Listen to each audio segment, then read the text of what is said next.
Hey there, thanks for watching. In this video, I'm going to be giving you an update on what's going on in my life and my progress toward financial independence. So it's late at night and I'm in my bathtub because that's just the vibe at present. Other things are going on in this house, so I am here because it's quiet and private. So, tip, I don't know if anyone else does this, but I love the bathtub for thinking and chilling and hanging out. It's a very soothing place. And for me, managing emotions is very important on my path toward financial independence. So, speaking about that trip toward financial independence and how what's going on in my life now relates to that.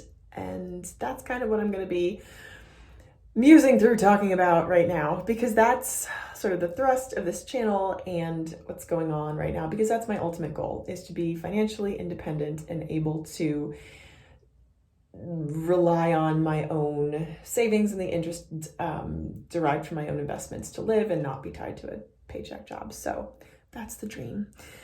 That's the hope, the plan, the goal. So what's going on right now is I am 17 days away. It's basically midnight, so I'm 16 days away from getting married. Which is very exciting. I'm super excited. What I kind of knew would happen, but what is starting to happen is that all the charges are adding up. And it's little things that are coming, that are starting to add up, and things that I'm starting to wonder about.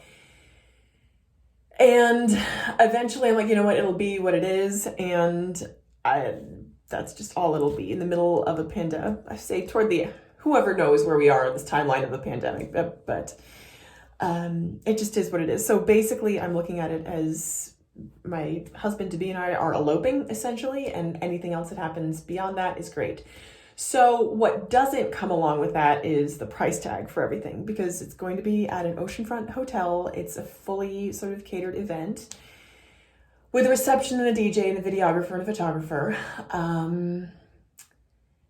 and a morning after breakfast. So all of those things come with a price tag. And the thing is that these were all things that I have decided to do. So I made the decision to go for sort of middle of the road. I would say middle of the road because, we could have just gone to a registry office and had a dinner afterwards for both of us, because this is our first marriage for both of us, and we're both adults. We were thinking, let's give this a little bit more gravity. And he was thinking, because he was thinking of a tropical location, and I'm like, okay, that's going to be more expensive to fly to. The destination we chose is domestic, so hopefully, so less expensive than flying out of the country, and also people don't have to travel out of the country, because there are some people that just wouldn't be able to come. So that's what we chose, and it's just the way it is. And I decided to spring for the videographer and the DJ and the photographer because I wanted to capture these moments. Again, it's a very small wedding. There's probably going to be about 20 people, but I want to capture those moments, and I want to have that to look back on. And I've also heard from people that regretted not having a videographer, because at first I was like, is that something that I really want? I'm like, yeah, I kind of do. So what this means is, it's not cheap. B, obviously it delays my timeline toward, I don't want to say timeline toward financial independence, but any expense is going to do that. At the same time, it's also a milestone event, and it's something I want to commemorate. So I'm having to kind of remind myself of this as I'm thinking about the expenses that are coming up, and how the two of us are basically on our own. There's no family contribution. If anything, we're kind of having to contribute for the family to support our families. So that's something that I'm kind of reminding myself about, that this is something that we're both choosing to do. And it's something that I'm very happy to do. And I guess that I'm pleased to have this opportunity to do, because Lord knows I'm in my late 30s and I've waited this long, but I didn't want to settle. And that's one thing that I am very, very thrilled to not be doing, is settling. So the more I think about the expense of a significant life event like a wedding, the happier I am and the more at peace I am with spending the amount that I'm spending. So that aside, what does this mean for my path toward financial independence? So as you may have remembered, and I'll try to link some other videos to my number, the number that I was using for financial independence as a single person, which I will be until 17 days from now. My number was $750,000 to be able to be financially independent, because my salary is quite low. And at that point, with all current expenses, I would be able to sustain myself using the 4% rule, withdrawing dividends of 4%, assuming a return rate of roughly 10 to 12% in the market. And it would take me roughly 16 to 17 years to hit that number. Timeline is going to be a little bit different now. Many things are changing in my road to financial independence, because now I will not be a single person any longer. And what's important for me to remember right now is, though some things are changing, I still have control over other things. And I don't want to use this as an excuse to go kind of crazy and to throw everything to the wind and just become reckless and irresponsible, which I know during life events, there's always that tendency to do that, to become irresponsible all over. So what am I doing to keep myself sort of on target and make sure that I am heading in that I stay on course, even though as this milestone is coming up and as I'm celebrating it, to sort of stay on course? And I think what's important is to keep reminding myself of the end goal. So for me, both me and my fiance, our end goal is to be on a beach. He wants to be near a vineyard. He wants his own vineyard. But to be on a beach with our grandchildren, not a care in the world, able to enjoy that moment. And the sooner the grandchildren, whatever, that's very far down the road. But to be on a beach and not beholden to work is both of our goals. So I think keeping that goal in mind is important. It's tough to do when you get caught up in the everyday and you're like, it's just easier to order food, or it's just easier to do the little things that add up. The little things that aren't part of those significant celebrations that add up. But I think having reminders of those things all around for both of us is really important. So that's thing one.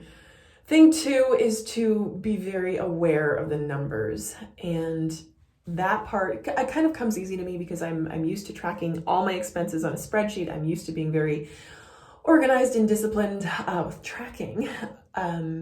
So keeping track has been very important throughout this process. And making a plan and sticking to it or revising that plan, but keeping the plan in mind has also been very important. So being very aware has been important and has kept me on track in my ultimate goal of financial independence in the midst of this significant life milestone. And the way I think about it is this. I started this channel 7 years ago in 2015. It's not 2022. And if I think back to that girl in 2015 that started this channel, would she be proud of what I'm doing? And I'm like, you know what? I think she would. I think she would be happy to have this opportunity. I think she would be fine and happy with what's going on now. So I also want to be mindful of her. On the other hand, I also want to be mindful, of the version of me that was shampoo, of the version of me that's 10 years down the road. And I want to keep her in mind too and say, what am I doing to give her the gift of financial independence and financial security?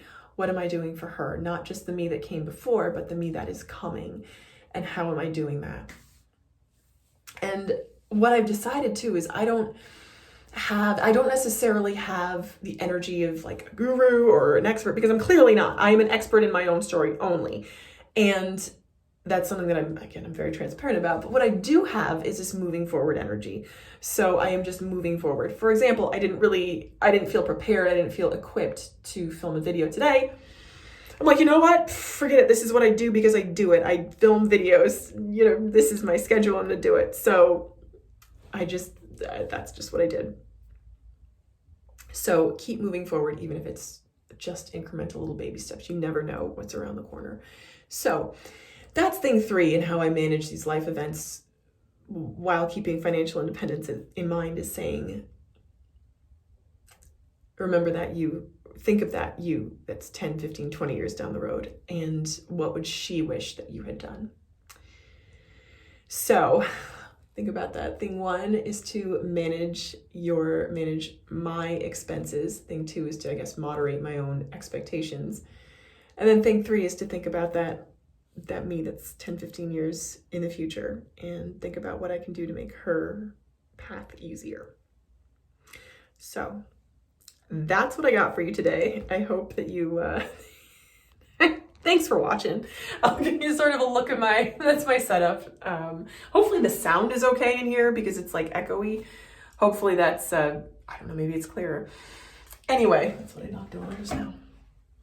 Thank you for watching so much. Thank you for coming along on this journey with me, and I'm in it and I'm moving forward, and that's all I can do. That's the very, very best I can do. So thanks again for watching, and